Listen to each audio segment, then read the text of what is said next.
action, romance, isekai, slice of life, sci-fi. There are several genres when it comes to anime. Mecha, mystery, drama, yuri, yaoi, the list goes on. But there's one genre of anime that I have yet to check out. No, that's not right. That I've been reluctant to check out because of my own preconceptions of the type of shows in it. But it's time for me to take my own advice and open up my anime horizons to something new, and I'm happy to say that I was completely wrong about the villainous subgenre.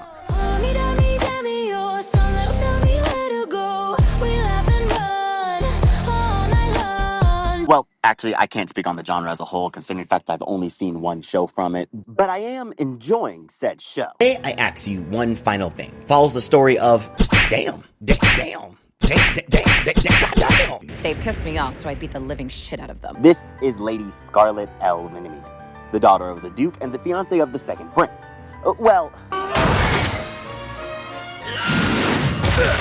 Ex-fiancé now. You see, Scarlet has never been one to mince words. She'd rather just punch her enemies in the face. But being born in a high-class society means you can't just punch away all your problems. But after being harassed by other nobles for years, she has finally reached her limit.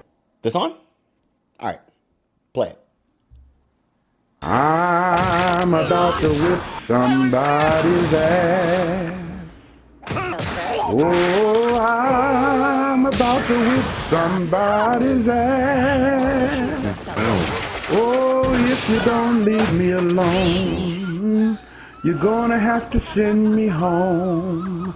'Cause I'm about to whip somebody's ass.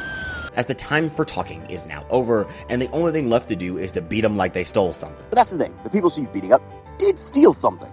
You see, Scarlet isn't just committing indiscriminate acts of violence just for the thrill of it. The people she disciplines are low-key criminals of the high-class society of the Kingdom of Palestine. Get ready for some world building. As we find out, the kingdom's upper echelon is secretly participating in various illegal acts, such as slavery. The slave trade includes fellow humans, a race of beastkin, people that can take animal form, beastmen, humanoids with animal-like qualities, and several other fantasy creatures. Wait a minute.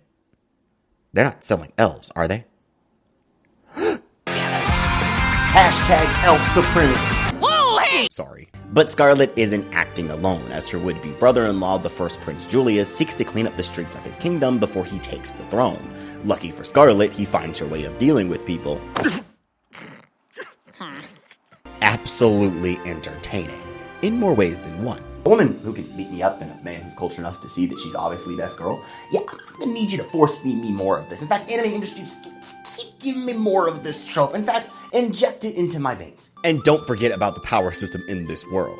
In this world, magic exists, and everyone is favored by a god at birth. Although most people don't realize it, Scarlet did. Being favored by the god of time, she has the ability to slow it down, speed it up, and a bunch of other neat tricks that really come in handy when she's out there kicking butt and taking names. Which gets you more invested, because if she can do that, what can everyone else do? And this is why I say I was wrong about the villainous subgenre. Outside of the action elements, this show has every trope I expect from a villainous anime. Our main character isn't the princess type, she's the opposite. The princess archetype is the antagonist of the story and is the real villain. The main love interest is the guy who actually enjoys her villainous traits, while everyone else doesn't. Basically, an anti-hero princess story. What I didn't expect was for me to enjoy it this much. You see, it's one thing to know tropes, it's another thing to experience them.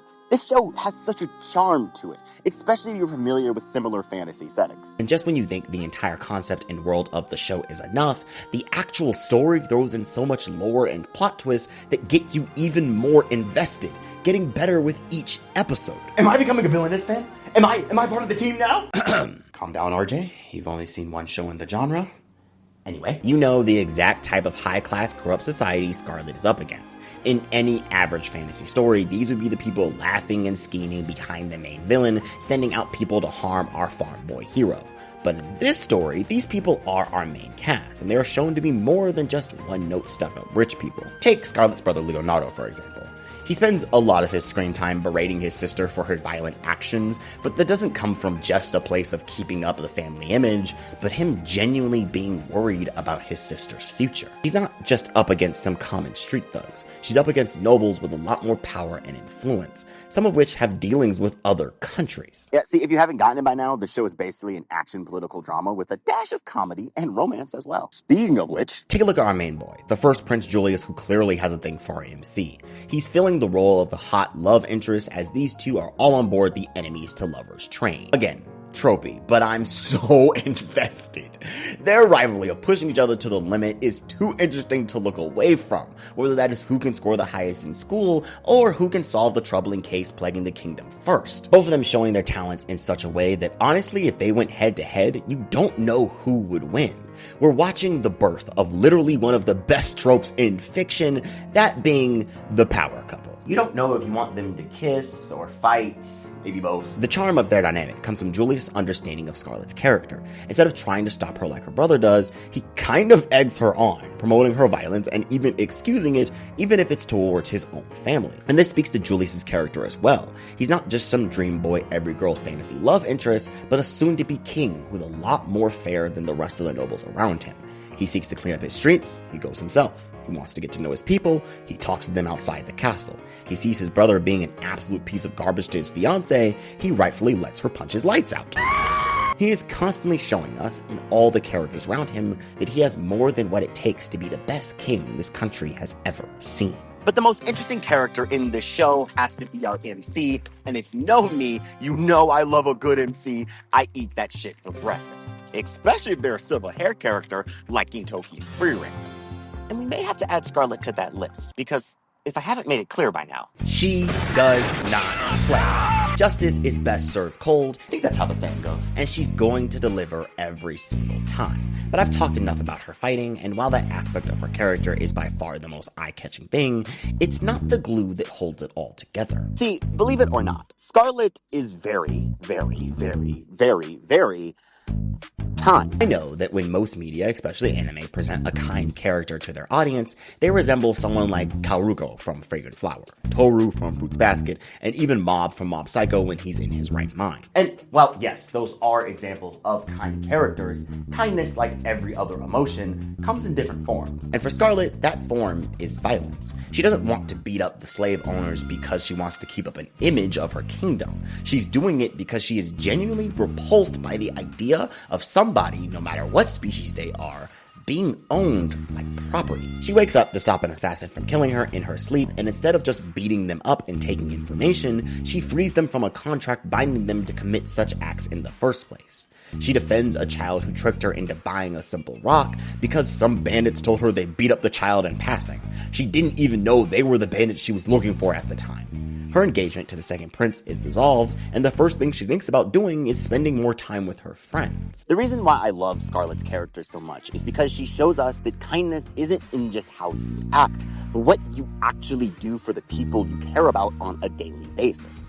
She may not mince words, but from time and time again, she continues to show us her caring nature in her own way. And I kind of see where she's coming from, because what's the talk about when your op is out there committing human trafficking, domestic abuse, assassination, and murdering families? You see, sometimes violence is the answer, and a good punch to the face seems to stop these guys in their tracks more so than any calm political discussion would have. And the best part is, her kindness always stops her from taking it too far, as Scarlett doesn't kill anyone she fights. Although you might wish you were dead when she's done pounding your face in, it shows how much she values life. And honestly, it's giving the qualities of a good leader. Maybe even a queen. Seems I've been missing out, and obviously because that's what happens when you judge a book by its cover. May I ask you one final thing? It's such a fun anime to watch, and if you haven't seen it, I hope you go check it out, because I feel like every anime fan would get a kick out of this one. This video is only scratching the surface of what this show has to offer, because I didn't want to spoil that much of the show for you guys. While writing the script, I'm currently watching the Anime Weekly, and, well, I know I say this all the time, but it's the best new show of the season. Hey guys, hope you enjoyed that video. Don't forget to like and subscribe and comment your thoughts on May I Ask You One Final Thing in the comments below. And hit that hype button if you're on mobile. Thank you to our patrons for the support and follow us on socials because we stream. And don't forget, hashtag elf supremacy all day. As always, my friends, thank you so much for watching. I'm RJ Lane, and this has been On the Rise.